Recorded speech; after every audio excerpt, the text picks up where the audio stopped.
Subscribe करे खातिर लाल button दबाई और भोजपुरी के ताजा अपडेट पहले पावे खातिर घंटी वाला बटन दबाई। छपरा जिला भोजपुरी पर रउआ लोग के बहुत बहुत स्वागत बा। बहुत बड़ खबर आ रहल बाटे भोजपुरी इंडस्ट्रीज के माध्यम से। जी हाँ, रउआ लोग के बता दी कि भोजपुरी के सुपरस्टार पवन सिंह पहला बार हिंदी एल्बम गावत नजर आ रहल बाड़े। एल्बम के पोस्टर रिलीज हो गइल बा, जोना के रुआ लोग स्लाइड शो के माध्यम से हमनी के चैनल पर रुआ लोग देख सकतनी कि पवन सिंह के नया एल्बम हिंदी एल्बम आ रहल बाटे, जोना के नाम हटे मेरे रस के कमर।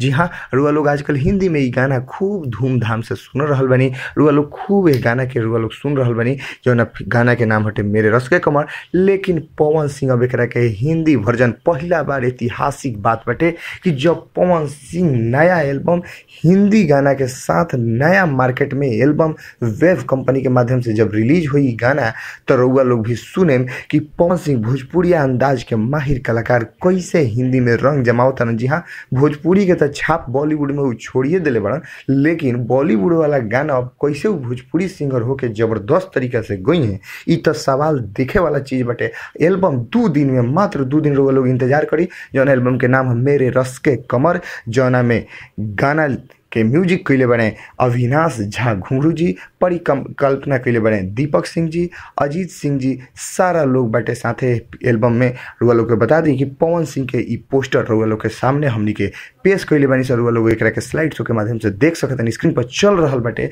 जौन एल्बम के नाम हटे मेरे रस के कमर। अब देखे के बाटे कि भोजपुरिया दर्शक लोग के कितना इनकर हिंदी एल्बम पसंद आवता। ई तो जब एल्बम आई, देखी सुनी दर्शक, तब रिजल्ट हुई। तब तक रुआ लोग बन रही हमनी के छपरा जिला भोजपुरी के माध्यम से। रुआ लोग लाल बटन दबा के अब भी सब्सक्राइब करी छपरा जिला भोजपुरी, और सबसे तेज अपडेट पावे खातिर घंटी वाला बटन दबा।